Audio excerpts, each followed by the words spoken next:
ఇక్కడకు విచ్చేసిన మీ అందరికీ విజయదశమి శుభాకాంక్షలు. మీలో ఒక్కడిగా, మానవత్వం ఉన్న మనిషిగా ఆత్మీయతతో నమస్కరిస్తున్నాను. విశ్వాత్మ స్థాయిలో ఆశీర్వదిస్తున్నాను. సాధారణంగా మూలానికి జరిగేటువంటి పూజగా దీన్ని చెప్పచ్చు. సాక్షాత్తు ఇక్కడ ఉన్నటువంటి ఈ విశ్వ మూలానికి దాదాపు అన్ని డైమెన్షన్లో దాటుకొని ఏదైతే మూలంగా మనం భావిస్తున్నామో ఆ మూలానికి చేసే పూజగా దీన్ని చెప్పచ్చు. అయితే భిన్నమైనటువంటి వ్యక్తులు రకరకాలైనటువంటి ఆచార వ్యవహారాలు, సాంప్రదాయాలు, సంస్కృతి పరంగా అందులో చాలా వరకు మార్పులు చేర్పులు జరగటం అన్నది మనం గమనించదగినటువంటి విషయం. భిన్న ప్రాంతాలలో భిన్న ఆచార వ్యవహారాలతో విభిన్నమైనటువంటి మనస్తత్వాలతో వారికి తోచిన విధంగా వారి రూపకల్పన చేసుకొని అక్కడ పూజ చేయడం అన్నది జరుగుతోంది. ఇక్కడ కూడా భిన్నత్వం కనిపిస్తుంది. అయితే నిజానికి ఈ 10 రోజులు కూడా భక్తి శ్రద్ధలతో పూజ చేసి ఏవో కోరికలు కోరుకొని అవి సాధన వైపుగా మళ్ళీ సాధారణ జీవితాన్ని గడపటం అన్నది మానవాళి నిత్యం చేస్తున్నటువంటిది. అకేషనల్గా ఈ దసరా మహోత్సవాలు జరపటం అన్నది కూడా మనం చూస్తూ ఉన్నాం.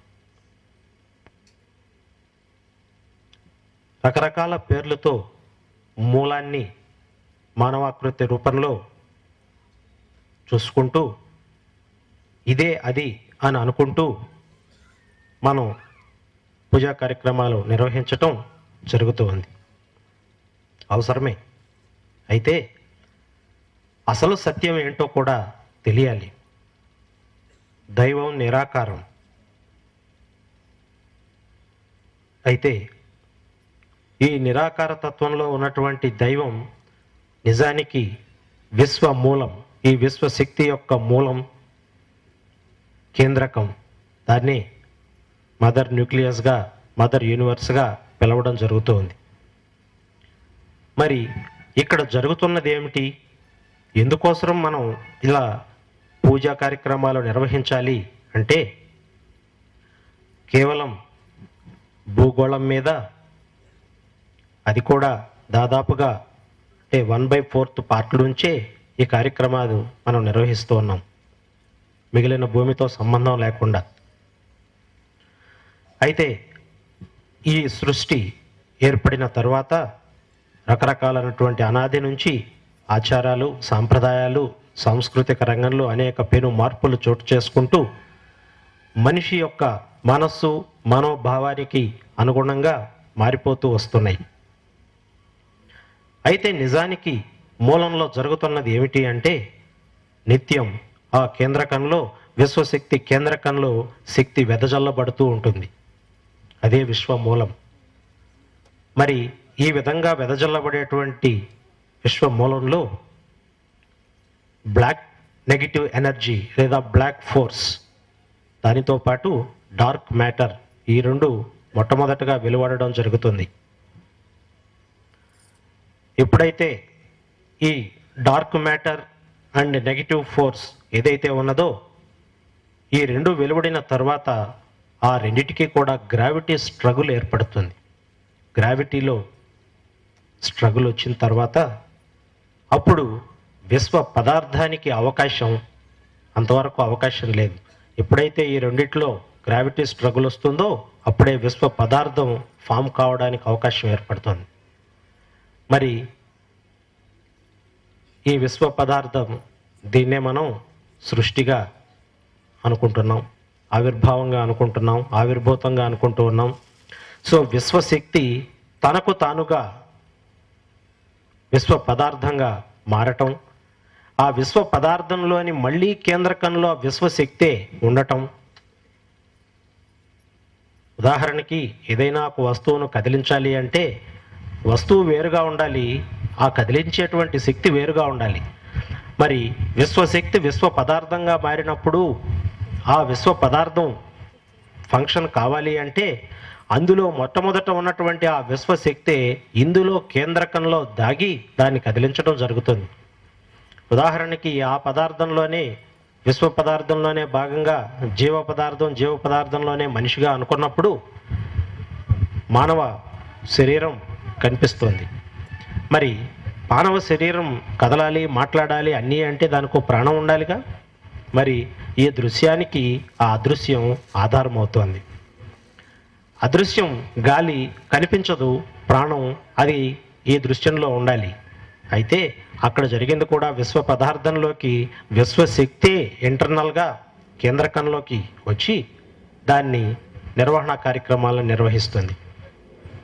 అయితే విశ్వశక్తి విశ్వ పదార్థంగా మారినప్పటికీ కూడా చేతనంగా ఉన్నటువంటిది చలన ధర్మం లేక వచ్చినప్పటికీ కూడా ఇక్కడ చేతన చలన ధర్మాలను రెండింటినీ కలిగి ఉంటుంది విశ్వ పదార్థం. ఈ విధంగా ఏర్పడినటువంటి ఈ విశ్వ పదార్థం నుంచే అసలు పరిణామం మొదలవుతుంది. మొట్టమొదటగా అగ్నిగా, వాయువుగా, ధూళిగా ఏర్పడిన తర్వాత నక్షత్ర మండలాలు ఏర్పడి ఒక ఆకారాన్ని సంతరించుకొని అది వ్యాప్తి చెందడం జరుగుతుంది. ఇక్కడ విశ్వశక్తి విశ్వ పదార్థంగా మారటమే సృష్టి. మారినటువంటివి నక్షత్ర మండలాలుగా, సౌర మండలాలుగా, గ్రహాలుగా, ఇవన్నీ మొత్తం the universe is ever expanding. So నిరంతరం వ్యాప్తి చెందుతూ ఉంది. ఈ భాగాన్ని స్థితి అని చెప్పాలి. సో అక్కడ విశ్వశక్తి విశ్వ పదార్థంగా మారినప్పుడు సృష్టి, ఇది వ్యాప్తి చెందినప్పుడు ఇస్ ఆల్ పర్వేసివ్ యూనివర్స్. అక్కడ మనకు కనిపిస్తున్నది స్థితి. మళ్ళీ కొంతకాలానికి ఈ మ్యాక్రోకాజంగా అయిన తర్వాత, వ్యాప్తి పూర్తిగా అయిన తర్వాత తిరోగమన ప్రస్థానాన్ని పూర్తి చేసుకొని మళ్ళీ అత్యంత సూక్ష్మ స్థితిగా మారి చివరికి అదే కేంద్రకంలో కలిసిపోతుంది. దీన్ని మనం లయంగా చెప్పాలి. సో సృష్టి, స్థితి, లయం అంటే ఇది.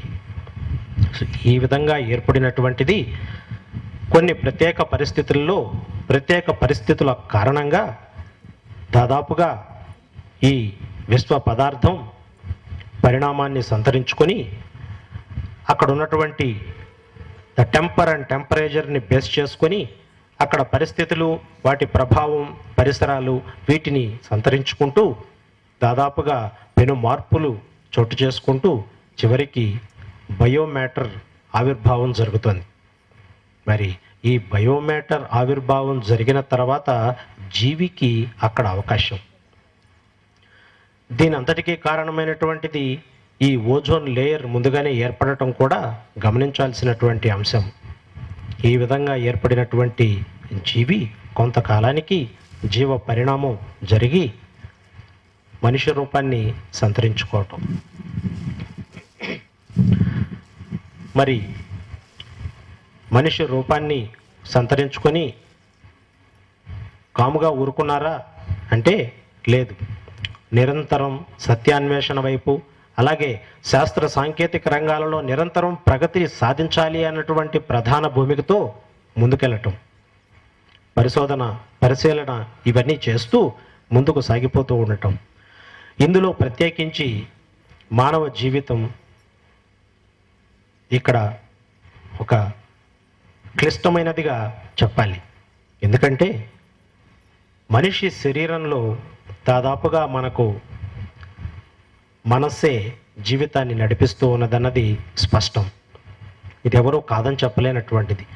అయితే మనస్సు కంటికి కనిపిస్తుందా అంటే కనిపించే అవకాశం లేదు. ఇది శరీరానికి ఇరు పార్శ్వాలుగా సెల్ఫ్ ఒకటి, మనస్సు ఒకటి, ఈ రెండు కూడా ఉంటుంది. అయితే ఈ రెండు ఒకదాన్నొకటి సర్దుకొని అడ్జస్ట్ చేసుకొని వెళితే జీవితం సుఖవంతంగా ఉంటుంది. లేదు, మనస్సు చెప్పినట్టు మనస్సు దారిలోకి ఈ పంచేంద్రియ ప్రభావంతో మనస్సు సెల్ఫ్ను తన దారిలోకి లాక్కుంటే జీవితం రకరకాలైనటువంటి అడ్డదారులు, కష్టాలు ఇవన్నీ పడక తప్పదు. అయితే దీనికి ఉన్నటువంటి ఇంత ప్రభావం ఏమిటి అంటే ఇక్కడ అర్థం చేసుకోవలసింది, శరీరం ఉంది, అందులో సెల్ఫ్ ఉన్నది. అయితే సృష్టి వచ్చిన తరువాత ఏదో ఒక కర్త ఉండాలి కాబట్టి విశ్వశక్తే విశ్వాత్మగా కర్తగా స్వీకరణ జరిగింది ప్రకృతిలో. అందుకే చాలామంది చెప్తూ ఉంటారు, ఎక్కడి నుంచి వచ్చామో అక్కడికి వెళ్ళాలి అని. బహుశా ఎక్కడి నుంచి వచ్చామో తెలియదు, ఎక్కడికి వెళ్ళాలో కూడా తెలియదు. ఈ మాట అయితే మాత్రం చెబుతూ ఉంటారు. సో ప్రకృతిలో విశ్వాత్మే అక్కడ ఉన్నటువంటి కర్తగా పనిచేస్తూ ఉన్నప్పుడు దానికి సంబంధించినటువంటి సూక్ష్మాతి సూక్ష్మమైనటువంటి అంశ జీవాత్మగా మనిషిలో ఉంటుంది. దాన్నే జీవాత్మ అని చెప్తూ ఉంటారు. సో ఇక్కడ ప్రత్యేకించి నా దగ్గర ఈ ధ్యాన మనోప్రస్థానంలో ఇక్కడ జరుగుతున్నది ఏమిటి అంటే, ఈ జీవాత్మని ప్రస్థానిస్తే మళ్ళీ విశ్వాత్మకు రీచ్ అవ్వాలి. అంటే వచ్చింది అక్కడి నుంచే మళ్ళీ అక్కడికి వెళ్ళాలి. ఇది ఇక్కడ క్లారిటీగా అర్థం చేసుకోవాల్సినటువంటి అవసరం ఉంది. ఎప్పుడు తనువు చాలించిన తర్వాతనా? కాదు. తనువు చాలించిన తర్వాత ఎవరు ఏం చెప్తారు, ఏం వింటారు, ఏది అర్థం చేసుకుంటుంది, మనకేది డీకోడ్ చేస్తుంది తెలిసే అవకాశం లేదు. అందుకే ఇవన్నీ కూడా ప్రాక్టికల్ ఫిలాసఫీగా చెప్తూ ఉన్నాం. Practical, there should be an experiment. So ఎప్పుడైతే మనం చేసే నిత్య సాధన యోగ ధ్యాన ప్రక్రియ ద్వారా ఉన్నటువంటి జీవాత్మని అంతరాత్మగా, ఆత్మగా, దివ్యాత్మగా, పరమాత్మగా, విశ్వాత్మగా ఆ దిశలుగా మార్చడానికి అందరినీ దర్శించేటువంటి అవకాశం మనం, ఆ మనిషి, ఆ శరీరం జీవించి ఉండగానే అవకాశం ఉంది. చనిపోయిన తర్వాత కాదు, అంటే అది కాలం అయిపోయిన తర్వాత కాదు. మనిషి బ్రతికున్నప్పుడే తన సాధనా క్రమాన్ని క్రమశిక్షణతో, పట్టు వదలకుండా, నిబద్ధతతో చేసినట్లయితే సో వీటన్నిటినీ కూడా దర్శించేటువంటి అవకాశం ఉంది అని చెప్తున్నాం. సో విశ్వానికి ఇక్కడ మనం చేసేటువంటి దసరా మహోత్సవాలు ఏదైతే ఉన్నాయో, ఈ 10 రోజులు పూజా కార్యక్రమాలు, ఇదొక్కటే కాకుండా నిరంతరం ఈ ధ్యాసలో క్రమశిక్షణగా పట్టు వదలకుండా నిరంతరం ఈ సాధన క్రమం జరగాలి. సో జీవిత ప్రస్థానంలో ఈ మనోప్రస్థానం జరగాలి. ఎప్పుడో ఒక రోజున 10 నిమిషాలు కూర్చొని నాకు అది రాలేదు, ఇది రాలేదు అంటే కాదు. అందుకే ముందు జీవితాన్ని అర్థం చేసుకోవాలి. మనిషి అంటే ఏమిటో అర్థం కావాలి. సో ఇక్కడ జీవిత ప్రస్థానం ఏంటో అర్థం కావాలి, అందులో మనో ప్రస్థానం అంటే ఏమిటో అర్థం కావాలి. అందుకోసమనే ఈ ధ్యాన ప్రస్థానాన్ని స్థాపించడం జరిగింది. ధ్యాన మనో ప్రస్థానం ద్వారా ఏం చెప్పాలో, ఏం ఎరుక కలిగిస్తే మనిషికి తెలుస్తుందో దాన్ని చెప్పడం జరుగుతూ ఉంది. తద్వారా మనిషిలో ఉన్నటువంటి మానవత్వాన్ని గుర్తించాలి. ముందు వెలికి తీసేది రెండవ భాగం. అసలు మనిషిలో మానవత్వం ఒకటి ఉంది అని చెప్పి మనిషికే చెప్పాల్సినటువంటి పరిస్థితి దాపురించడం చాలా బాధాకరం.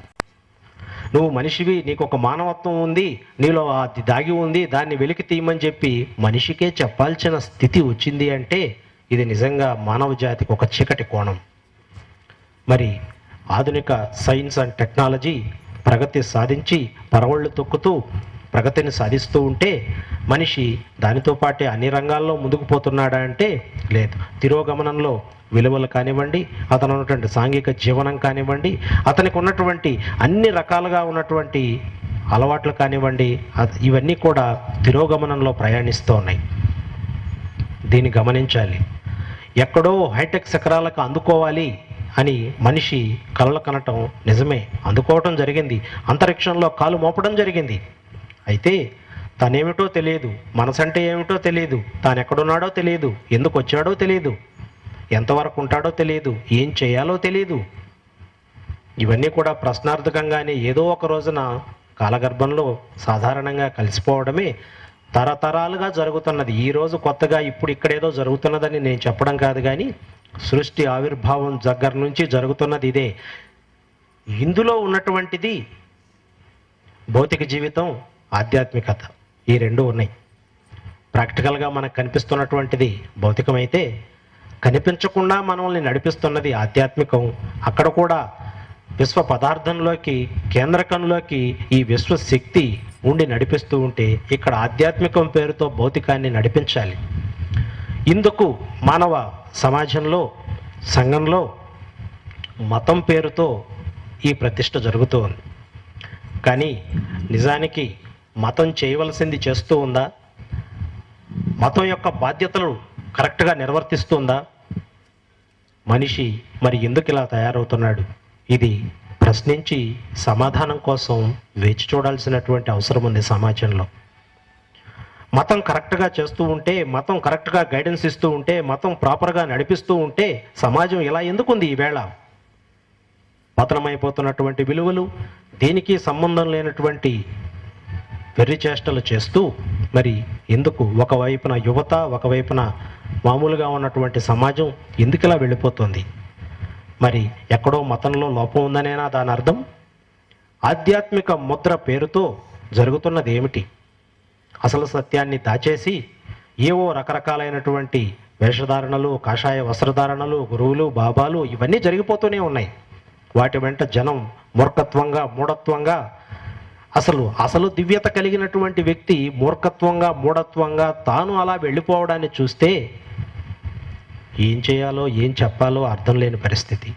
అందుకే మనిషి ముందు తానుగా తెలుసుకోవాలి. తానేమిటో తెలియాలి, తాను ఎక్కడి భాగమో తెలియాలి, తాను ఏం చేయాలో తెలియాలి, తనలో ఏం ఉన్నాయో తెలియాలి. పూర్తిగా మనిషి గురించి, తన సెల్ఫ్ గురించి తెలియాలి. తెలిస్తే ఇలా ఎవరి వెంట పడితే వారి వెంటనో, లేదు ఏ గాలికి ఎలా వెళ్ళిపోవటమో జరిగే అవకాశం లేదు సమాజంలో. ఇక్కడ ఎరుక, అసలు సత్యం తెలియాలి. ఏం జరుగుతున్నది ప్రాక్టికల్గా చూడాలి. అది చూసినప్పుడే ఈ సాధనా క్రమంలో మీరు చెప్పచ్చు, సంసార జీవితంలో బహు కష్టంగా ఈ సంసారాన్ని ఎదడమే సరిపోతూ ఉంది, మరి ఇక కొత్తగా వీటన్నిటినీ మేము తెలుసుకోనే అవకాశం ఎక్కడుంది? ఇది చెప్పడం చాలా సులభం. రోజులో మనకి 24 గంటలు ఉన్నప్పుడు ఈ 24 గంటల్లో మన సెల్ఫ్ కోసరం, మన జీవితం కోసరం, మన జీవాత్మ కోసరం, మన జీవితాన్ని సక్రమంగా నడిపించడం కోసరం కేవలం 10 నుంచి 15 నిమిషాలు మనం కేటాయించలేకపోతున్నామంటే లోపం ఎక్కడుందో ఒక్కసారి ఆలోచించండి. 24 గంటలు ఉన్నాయి, కాలం గడిచిపోతూనే ఉంటుంది. మనం చేసినా చేయకపోయినా చలనం, భ్రమణం తిరుగుతూనే ఉంటుంది, కాలం అయిపోతూనే ఉంటుంది. చేతన చలన ధర్మ ప్రకారం కాలం నడుస్తూనే ఉంటుంది. మనం అలాగే ఉంటాం, పెద్దవారు అవుతూ ఉంటాం, ముసలివారు అవుతూ ఉంటాం, కాలగర్భంలో కలిసిపోతూనే ఉంటాం. This is fact. దీన్ని అర్థం చేసుకోవాలి. ఎంతసేపు అయినా అనాది, ఆది ఈ 2 చేష్టలు ఆధునిక మానవుల్లో కనిపించడం అన్నది నిజంగా ఇవి భద్రపరచబడి భావితరాలకు వస్తున్నాయి అంటే దీన్ని ఏమనాలి? ఎక్కడో హైటెక్ యుగం నుంచి ఎక్కడో అంతరిక్షంలోకి అడుగుపెట్టినటువంటి మానవుడు ఈరోజు మనిషిని చంపి దేవుడికి నైవేద్యం పెడితే దేవుడు ఆనందపడతాడన్నటువంటి మూర్ఖ స్థితికి దిగజారారు అంటే దీన్ని ఏమనాలి? ఒకసారి మీరు ఆలోచించండి. మనిషిని చంపి ఆ ప్రాణాన్ని దేవతకో దేవుడికో ఇస్తే ఆనందపడతాడు అంటే ఏమనాలి దీన్ని?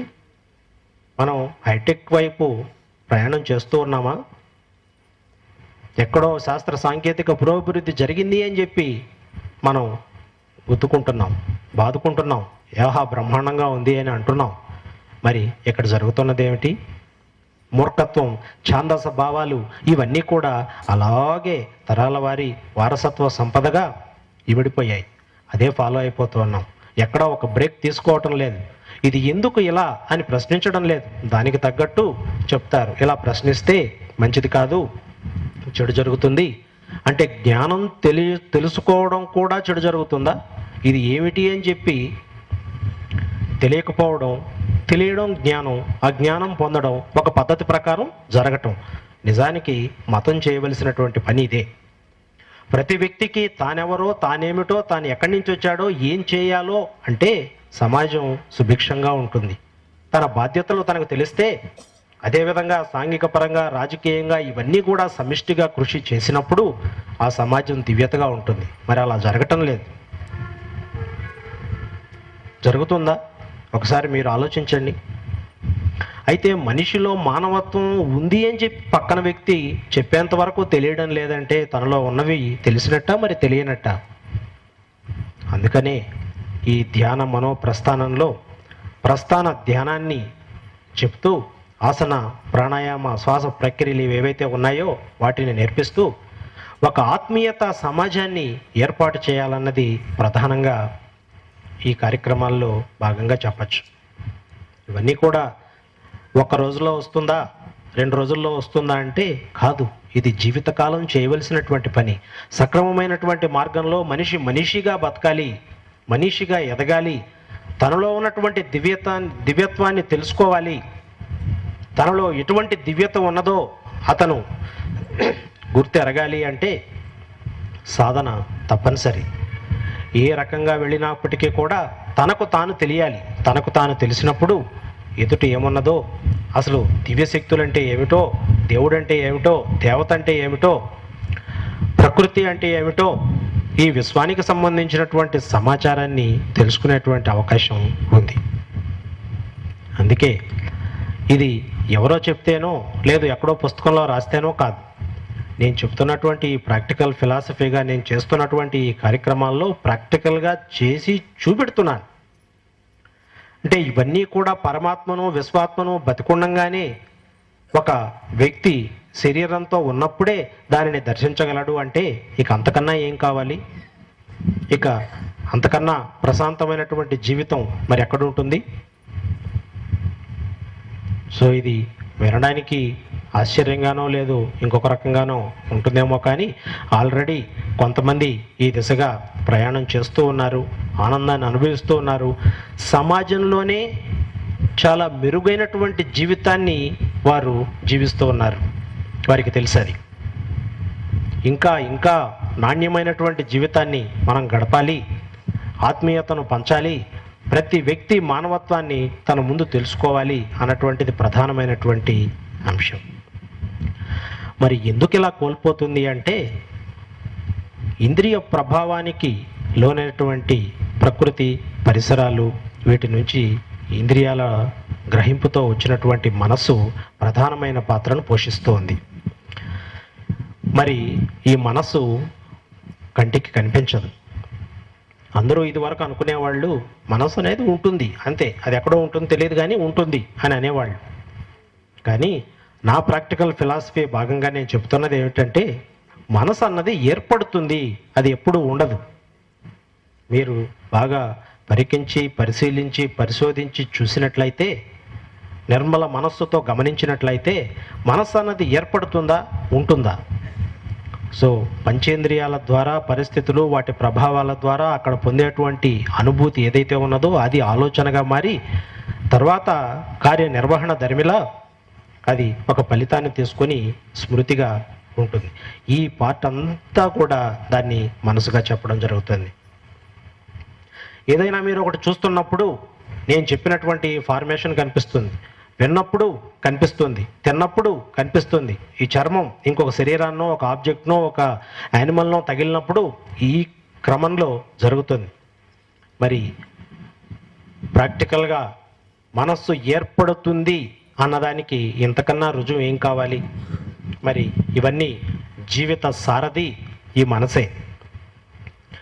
మరి పంచేంద్రియాల ప్రభావంతో వీటికి లోనై ఎప్పుడు కూడా సెల్ఫ్ను తన స్వాధీనం చేసుకోవాలని అనేక కార్యక్రమాలకు ఈ సెల్ఫ్ను తన కన్వేయర్గా వాడుకుంటుంది.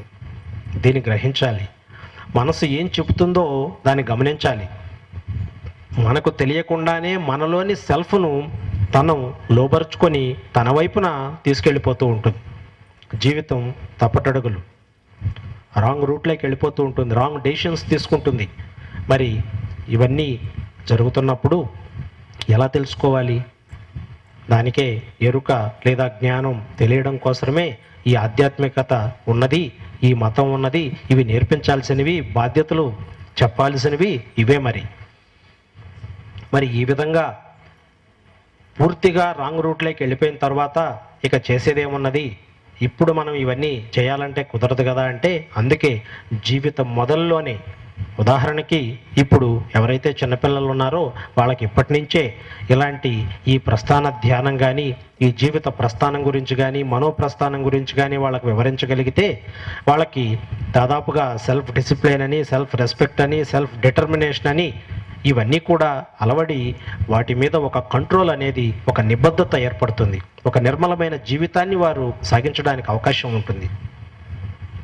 అంతేగాని ఏదో వస్తుంది, ఏదో మనం చేయాలి, ఏదో బాగుపడిపోతాం అది ఊహలు. ఈ ఊహలే మొట్టమొదటి నుంచి కూడా మనిషికి ఈ ఊహలన్నింటినీ కూడా నిజం అనుకోవటం, ఏదో జరిగిపోతుంది అనుకోవటం, ఏమీ జరగలేదనుకోవటం, ఇది ఈ రోజు కాదు, ఏనాటి నుంచో ఉంది. నేను చూస్తూనే ఉన్నాను, అనాది నుంచి వస్తున్నది. మామూలు ఊహలు, మరణానంతర ఊహలు కూడా ఉన్నాయి. అలా అయిపోతుంది, ఇలా అయిపోతుంది, స్వర్గ నరకాలు ఉన్నాయి, అక్కడ రకరకాలైనటువంటి కార్యక్రమాలు జరుగుతూ ఉంటాయి. ఇవన్నీ కూడా మరణానంతర ఊహలుగానే చెప్పచ్చు. ఇందులో నుంచి ఈ ఆకాశ భయం, ఏది చూసినా పైకి చూడటం, ఏదో జరిగిపోతుంది అక్కడి నుంచి అని. ఈ అనంత విశ్వంలో అత్యంత సూక్ష్మ స్థితిలో ఉన్నటువంటిది ఈ భూగోళం. ఎవర్ ఎక్స్పాండింగ్, ఎప్పుడు వ్యాప్తి చెందుతూనే ఉంది. అందులో పైనుంచి పడడానికో లేదు ఇంక పక్క నుంచి రావడానికో ఏమున్నాయండి అక్కడి నుంచి? దేవుడు అలాగా మీరేదో చూసినట్టుగా అలా దిగుతారనుకోవటం. అందుకే ఈ న్యూరాన్ లెవెల్ని ఎలివేట్ చేయాల్సినటువంటి అవసరం ఉన్నది. ఏదైతే మెదడులో ఉన్నటువంటి న్యూరాన్స్ ఉన్నాయో వాటిని ఎలివేట్ చేస్తే వాటి యొక్క ఫంక్షన్, తీరు, విధానం, ఆలోచన ఇవన్నీ కూడా ఎలివేట్ అయినప్పుడు ఇవి అర్థమవుతాయి. ఎలా ఉంది, ఎందుకు ఈ విధంగా జరుగుతుంది అని తెలుస్తుంది. కాబట్టి మనస్సు ప్రధానమైనది. కాబట్టి ఈ జీవిత నిర్వహణకు మనస్సుతోనే జరుగుతుంది. కాబట్టి ఈ మనసును అర్థం చేసుకోవాల్సినటువంటి పరిస్థితి, ఆవశ్యకత ఉంది. ఇంతవరకు మనసు గురించి దాదాపుగా ఇది ఉంది అని అనుకొని చాలామంది చాలా వరకు అనుకుంటూనే వచ్చారు. కానీ ఇప్పుడు చెప్తున్నాను, ఇది ఏర్పడుతుంది. మనస్సు అన్నది ఉండదు. ఆ మనస్సును మంచిగా మార్చుకుంటే, ఏదైతే మనల్ని చెడు దారిలోకి లాగుతూ ఉందో ఆ మనస్సునే మంచిగా మార్చుకున్నట్లయితే ఇక జీవితం అంతా కూడా చాలా సుఖప్రదంగా ఉంటుంది. అయితే మరి కష్టాలు రావా అంటే వస్తాయి. ద్వంద్వం, కష్టాలు ఉంటాయి, సుఖాలు ఉంటాయి, ఆనందం ఉంటుంది, దుఃఖం ఉంటుంది, పగలు ఉంది, చీకటి ఉంది. ఇవన్నీ కూడా పీర్స్ ఆఫ్ అపోజిట్స్ అంటారు. ఇక్కడే కాదు, మొట్టమొదలు ఏదైతే విశ్వశక్తి ఉన్నదో అక్కడే నెగిటివ్ ఎనర్జీ, డార్క్ మ్యాటర్, ఇక్కడున్న పాజిటివ్. సో విశ్వ పదార్థంగా ఏర్పడటం. ద్వంద్వం అన్నది పదార్థ ఆవిర్భావం ఎప్పుడు జరుగుతుందో అప్పుడే ద్వంద్వంగా మారుతుంది. సో రెండు ఉంటాయి. అయితే మరి ఇక్కడ ఇవి చేసినా కూడా కష్టాలు వస్తాయా అంటే, ఎటువంటి కష్టం వచ్చినా మనకు ముందే తెలుస్తుంది దీనికి ప్రణాళిక ఏమిటి, దీనిని మనం ఎలా ఎదుర్కొనాలి. ఈ శక్తి ఉన్నప్పుడు ఏ కష్టానికి భయపడాల్సినటువంటి అవసరం లేదు. కరెక్ట్గా నిర్ణయం తీసుకోవటం అన్నది ప్రధానంగా ఇందులో అభివృద్ధి చెందుతుంది. మనం మామూలుగా సాంకేతిక రంగంలో అభివృద్ధి చెంది ఉన్నప్పటికీ కూడా మనిషి చేస్తున్నది మనిషే. మనిషి వలన, మనిషి చేత, మనిషి కొరకు. నేను చెప్పింది కూడా అదే. ఏది జరిగినా మనిషి వలనే, మనిషి కొరకే. మధ్యలో దేవతో, దేవుడో ఇవన్నీ కూడా పక్కకు పెట్టాల్సినటువంటి అవసరం ఉంది. మనిషి వలన, మనిషి చేత, మనిషి కొరకే. ముందుగా మన గురించి తెలుసుకోవాలి, సెల్ఫ్ గురించి తెలుసుకోవాలి. ఈ సెల్ఫ్ని ఏం చేస్తే దివ్యత పొందుతామో, దివ్యాత్మ విశ్వాత్మ దాకా ఎలా చేరుతుందో, మనిషి శారీరకంగా ప్రాణం ఉన్నప్పుడే ఇవి తెలుసుకోవడం అన్నది చాలా ముఖ్యం. అప్పుడు పొందేటువంటి ఆనందం కానివ్వండి, ఆనందానుభూతులు కానివ్వండి, జీవితం సక్రమంగా జరగటం కానివ్వండి, దీనికి సంబంధించినటువంటి జ్ఞానం తెలియడం కానివ్వండి, ఇవన్నీ కూడా ఇందులో జరుగుతుంది. అయితే ఈ ప్రతినిత్యం ఈ ప్రస్థాన ధ్యానాన్ని ఆచరించడం, అదేవిధంగా కొన్ని నియమ నిబంధనలు, కట్టుబాట్లు, కొన్ని బాధ్యతలు ఇవన్నీ కూడా సక్రమంగా నిర్వహిస్తూ వెళితే అప్పుడు ఈ కొంత భాగానికైనా ఈ మానవత్వం కాస్త చిగురించి ఆత్మీయత సమాజాన్ని స్థాపించవచ్చు. అయితే ఒక్కసారిగా దీన్ని మనం చూడొచ్చా అంటే నెమ్మదిగా ఇట్స్ ఎ ప్రాసెస్. ఏది కూడా సాధన ద్వారానే ప్రాసెస్ జరుగుతుంది.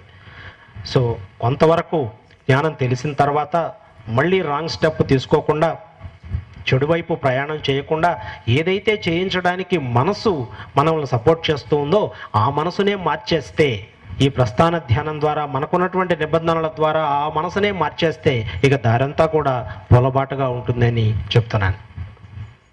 సో ఇవన్నీ కూడా అనేక పుస్తకాల్లో రాశాను. బహుశా కొంతమంది అయినా చదువుంటారని అనుకుంటున్నాను. ఇలా ప్రసంగాల ద్వారా చెప్పడం జరుగుతూనే ఉంది. నేను ఏది చెప్పినా కూడా ప్రాక్టికాలిటీ ఉంటుంది. ఏదో అప్పుడేదో జరిగింది, ఇప్పుడేదో జరిగింది, ఇదంతా కూడా ఓహో భ్రమో మాయో ఇవి కాదు, ప్రాక్టికల్గా జరుగుతూ ఉంది. ఇక ఇందులో నాకు సంబంధించినటువంటి వరకు ప్రత్యేకమైనటువంటి అంశం ఏమిటంటే మాధ్యమం విధానం ద్వారా మీ ముందుకు వచ్చి మాట్లాడడం. ఇందులో భాగంగానే నేను సాధించినటువంటి ఈ శక్తి, ఈ సాధన, దీనికి సంబంధించిన ఇందులో భాగంగానే ఇక్కడ వచ్చి మాట్లాడడం అన్నది జరుగుతుంది. చాలామంది అనుకుంటారు ఆత్మ మాట్లాడుతూ ఉంది. ఆత్మ మాట్లాడదు, మనసే మాట్లాడుతుంది. ఎలా మాట్లాడుతుందో కూడా చెప్పాను. ఇప్పుడు నేను వేరొక ప్రాంతంలో ఉన్నాను, నేరుగా మామూలుగానే ఉన్నాను, నా కార్యక్రమాలు నేను చేసుకుంటూనే ఉన్నాను. మరి మీ అందరి సమక్షంలో నార్మల్గా ఉన్నటువంటి సమాజంలో సర్వసాధారణమైన వ్యక్తే, ఏవో శక్తులున్న వ్యక్తి కాదు, నార్మల్గా ఉన్నటువంటి వ్యక్తే మరి ఈయనలో మరి ప్రవేశించి నేను మీ ముందు విశ్వస్ఫూర్తిగా మాట్లాడుతూనే ఉన్నాను. ఇది ఎలా సాధ్యం? ప్రశ్న రావాలి. ప్రశ్న వచ్చినప్పుడే సమాధానం దొరుకుతుంది. అసలు ప్రశ్నే మనం వేసుకున్నప్పుడు సమాధానం వచ్చే అవకాశం లేదు. సో మామూలుగా అలాగే ఉండిపోయి మామూలు జీవుల్లాగా, ప్రాణుల్లాగా మనం కూడా జీవితాన్ని గడిపేయాల్సినటువంటి అవసరం ఉంటుంది. అప్పుడు మానవ జీవితం మహాపవిత్రం, లేదు మానవ జీవితం మహా గొప్పది అని ఏదో స్టేట్మెంట్లు చెప్తూ ఉంటారు. ఎలా గొప్పదన్నదో చెప్పాలి, ఏ విధంగా గొప్పదవుతుందో చెప్పాలి. మరి ఒక్కరికి కలిగినప్పుడు ఆ అనుభూతి, ఆనందం అందరికీ కామన్గా కలగాలి. అప్పుడే దాన్ని మనం విశ్వసించవచ్చు. మరి ఈ మాధ్యమం ద్వారా ఇప్పుడు ఎలా మాట్లాడగలుగుతున్నాను? నేను ఏదైతే మీకు చెప్పాలనుకున్నానో ఈ రోజున అవన్నీ కూడా ఇలా చెప్తూ ఉన్నాను. నేను ఒక చోట ఉన్నాను, మీడియం ఒక చోట ఉన్నారు. మరి నేను ఏదైతే చెప్పాలనుకున్నానో అది ఈ మాధ్యమం ద్వారా మీ అందరికీ చెప్పడం అన్నది మీరు గ్రహించాలి. ఎలా జరుగుతుంది? ఇది ఇప్పుడే ప్రాక్టికల్గా జరుగుతుంది కదా. అందుకే ప్రాక్టికల్ ఫిలాసఫీ అన్నాం. ఏదో జరిగిపోయిందో, లేదు అప్పుడెప్పుడో జరిగింది ఇప్పుడు లేదు అని చెప్పడం కాదు. ఎప్పుడైతే శాస్త్ర సాంకేతిక రంగాలలో అభివృద్ధి అనేది సాగిందో ఆధ్యాత్మిక రంగంలో జరగలేదు. మరి ఇప్పుడు నేను తీసుకెళ్తున్నటువంటిది ఈ పరిశీలనగాన బాగా చేసినట్లయితే ఆధ్యాత్మిక రంగంలో నిజంగా ఇది జరిగిందా అంటే ఇది రుజువుగా నిలబడుతుంది. ఎస్, జరిగింది. ఇంతవరకు లేదు, భవిష్యత్తులో బహుశా రాకపోవచ్చు. అలా జరిగే అవకాశం కూడా లేదనే చెప్పాలి. మరి ఇలాంటి సదవకాశం వచ్చినప్పుడు, మనం కళ్ళ ముందు చూస్తున్నప్పుడు మనసుని మార్పు చేసుకుంటే ఏదైనా నువ్వు సాధించవచ్చు. ఆ మనసు దగ్గరే ఉన్నది ఈ వ్యవహారం అంతా, దీని వ్యవహార శైలి, ఇవన్నీ కూడా మనసుని సరిచేసుకుంటే సక్రమమైనటువంటి జీవితాన్ని మనం గడపచ్చు అని చెప్తున్నది ఒక సందేశంగా ఈ రోజున. సో మనసును ఎనర్జైజ్ చేసుకోవటానికి, మంచిగా మార్చుకోవటానికి ఈ ప్రస్థాన ధ్యానాన్ని ప్రతినిత్యం పాటిస్తూ నియమ నిబంధనలతో బాధ్యతలను సక్రమంగా నిర్వర్తిస్తూ ఈ కార్యక్రమాలని, పూజల్ని ఇవన్నీ కూడా ఈ ఆనంద అనుభూతుల్ని పొందుతారని ఆశిస్తూ సెలవు.